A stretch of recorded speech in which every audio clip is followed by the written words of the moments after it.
보통 많은 분들이 복습하고 선행학습을 하려고 하신단 말이죠. 저는 거꾸로 어떻게 해라? 후행학습을 하고 예습을 해라. 이게 말씀을 드리고 싶어요.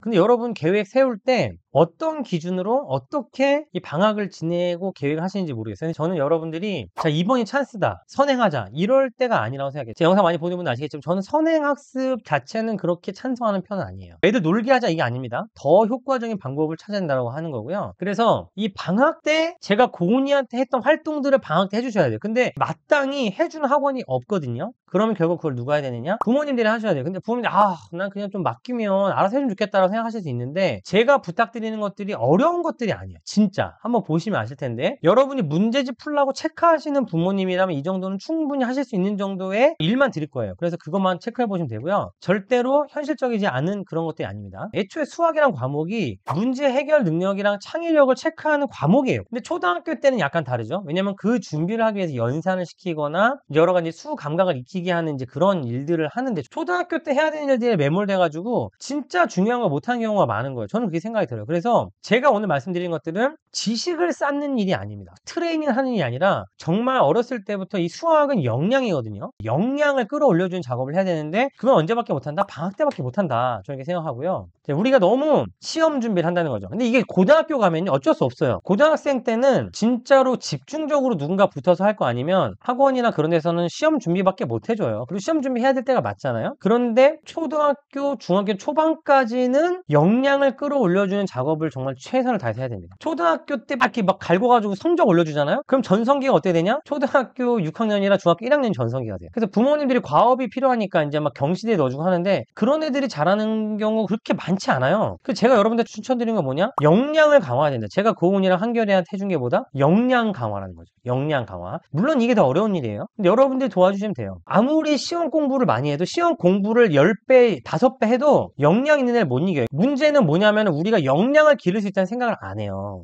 그거 타고난 애들이 하는 거지라고 생각하는 건데 역량은 길러진다니까요. 우리가 그걸 신경을 안 쓰는 것 뿐이고 우리가 그런 학원에 못 보낼 뿐인 거죠. 사실 뭐 그런 학원이 많지도 않고요. 그래서 우리가 우리 아이 잘 파악해서 역량이 어떤 게 부족한지 그리고 어떤 역량을 어떻게 길러줄 수 있는지 생각하면 된다는 겁니다. 근데 확실히 이게 선행학습이 아니라는 걸 제가 계속 말씀을 드리고 있죠. 선행학습은 역량을 길러주는 작업이 아니에요. 선행학습은 시험 공부를 미리 시켜주는 작업이죠. 제가 요 정도 추천을 드리고 싶어요. 그렇다고 제가 뭐 여기 계신 분들이 다 필요 없고 난 역량 강화만 할래. 그 초조해서 못 하시겠죠. 초등학교 저학년은 역량 강화에 몰빵하셔도 됩니다. 초등학교 고학년 정도 기준으로 제가 늘 말씀드린 것들 있죠. 창의력, 문해력, 과제 집착력 이런 것들을 정말 잘 길러줘야 한다고 말씀을 드리는데 학기 중에는 역량 강화 3, 시험 공부 7. 제가 여기서 말하는 시험 공부 초등학교 시험 안 보지만 그 교과 과정을 잘 따라갈 수 있도록 도와주는 거, 수행평가 같은 거 잘 할 수 있도록 도와주는 거를 7이라고 할게요. 근데 방학 중에는요 이걸 바꿔야 돼요. 역량을 7, 시험 공부를 3이라고 생각합니다. 근데 그 시험 공부조차도 역량을 올려주는 걸 해야 된다는 거죠. 그래서 제가 여러분들한테 많이 물어봐요. 복습하고 선행학습한대요. 근데 저는요 거꾸로라고 생각해요. 복습이 아니고 뭘 해야 된다? 후행학습을 해야 된다. 선행학습이 아니고 후행학습이죠. 복습이 아니고 예습해야 돼. 근데 이게 뭔 소리야? 아니 복습이랑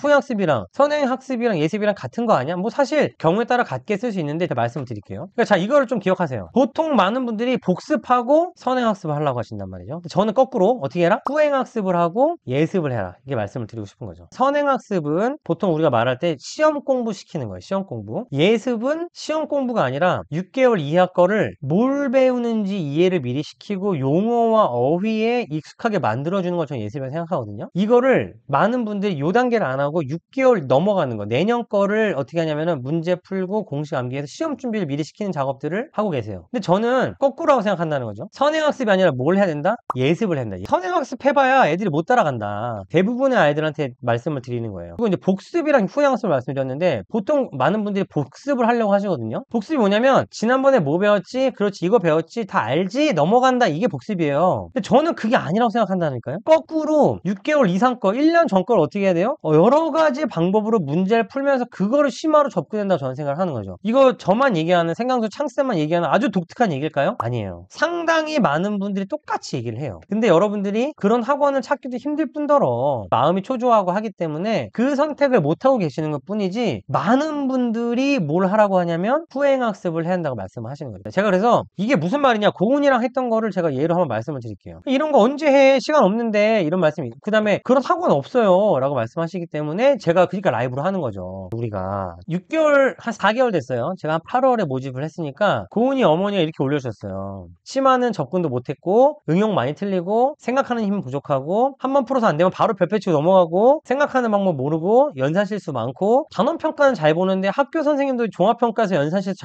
자주 한다 라고 말씀하셨고, 가장 어려운 점은 심한데 접근이 안 된다. 제가 이거 왜 말씀드리냐면 또 이렇게 얘기하실 거 아니에요. 원래 잘하던 애 아니에요? 말씀하실 수 있으니까.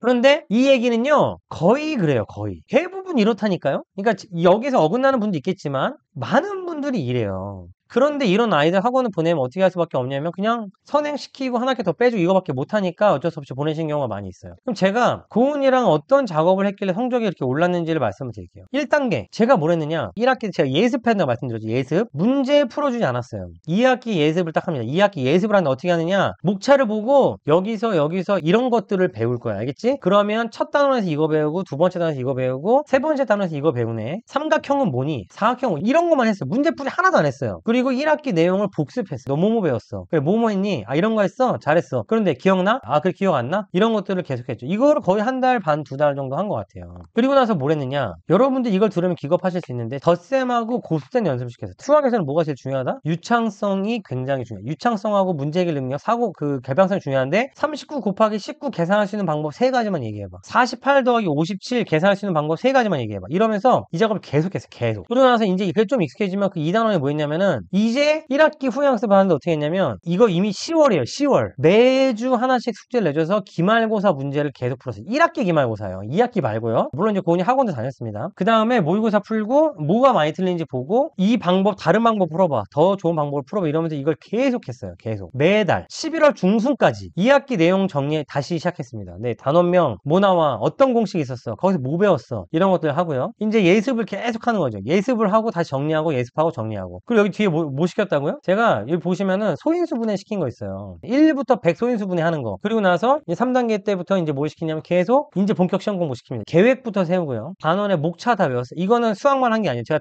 전 과목 다 봐줬는데, 도덕 1단원 뭐야, 2단원 뭐야, 그럼 1회 1단원 제목 뭐야, 1회 2단원 제목 뭐야, 이런 걸 계속 시켰어요. 하고 나니까 이게 결과예요. 이렇게 해서 고은이가 전교 1등을 했다는 거죠. 그러니까 시험 기간에는 2주 정도를 너 하루에 몇 시간 쓸 수 있어? 4시간? 자, 그럼 4시간 뭐 할 거야? 월요일날 뭐 할 거야? 화요일날 뭐 할 거야? 수요일날 뭐 할 거야? 이거 밀리면 뭐 해야 돼? 수학 총 30시간 필요하잖아. 시간 더 필요한데 어디서 더 줄여야 돼? 이런 거를 계속 한 거죠. 이거 애들이 잘 못해요. 이 시험 공부는 한 3, 4주 정도 하면 돼요. 마지막 2주는 되게 집중적으로 하고, 1, 2주 정도는 이렇게 계획 짜고, 그다음에 계속 목차 외우는 시간. 저는 시험 공부할 때 제일 중요하게 생각하는 게 뭐냐면은 목차 외우는 시간이에요. 그래서 고은이가 이렇게 해가지고 결국은 전교 1등을 했다. 여기서 놀라야 되는 포인트가 있어요. 저는 고은이한테 수학을 가르쳐줬지만 수학 문제를 풀어준 적이 거의 없어요. 수학 문제 풀어주는 건요, 그냥 학원이나 자기 혼자 푸는 걸로도 사실 충분합니다. 특히 초등학교나 중학교 레벨까지는 막 누가 옆에 앉아가지고 막 문제 풀어주고 이런 거를 하는 거는 그렇게 큰 의미가 없어요. 초등학교나 중학교 때는 뭐냐면, 너 뭐 배웠어? 그게 무슨 뜻이야? 왜 그러는데? 이런 거를 계속 도와줘야 된다는 거예요. 그게 뭐다? 역량을 강화하는 거라니까요. 어머니들 저한테 가장 많이 물어보는 고민이에요. 분명히 얘가 이해한 것 같아. 근데 우리는 문제를 많이 풀면 그게 해결될 거라 생각하는데 문자 바뀌면 틀려. 그런 경우에 아이한테 거기서 배운 내용들 다시 한번 네가 정리해봐, 네가 다시 한번 얘기해봐, 엄마한테 설명해줘, 이 작업을 해줘야 된다는 거죠. 양치기는 좋은 방법이에요. 그런데 양치기를 하기 전에 해야 되는 작업이 있어요. 양치기 전에 뭐가 필요하다? 이런 역량을 강화하고 아이가 스스로 이 개념을 얘기할 수 있는 작업을 시켜줘야 된다라고 제가 맨날 목이 터져라 얘기하고 있는 거죠. 근데 이게 개념이 중요하다니까 그 앞에 나오는 설명하고 넘어가거든요? 그게 아니에요. 그렇게 한다고 되는 게 아니라는 거예요. 그래서 어머니가 옆에 앉아서 자, 1번 풀어보자. 그래, 잘했어. 자, 다음 2번 채점해봐. 맞았어? 이게 아니고요. 애한테 설명을 시키셔야 돼요. 설명을. 특히 학원을 다니는 애들은 학원에서 문제 충분히 풀고 있어요. 자, 어떻게 했는지 말씀드릴게요. 첫 번째, 먼저 초등학교 고학년, 중학교 초반까지는 수학적 유창성을 길러줘야 되는데, 이게 다른 말로 하면 전 연산이라고 생각합니다. 여러분 영어 있잖아요. 영어 유창한 애들이 어떠냐면은, 어떤 단어를 얘기하고 싶은데 까먹었어요. 그 단어를. 내가 그 단어를 까먹었어도 그 단어를 표현할 수 있는 거예요.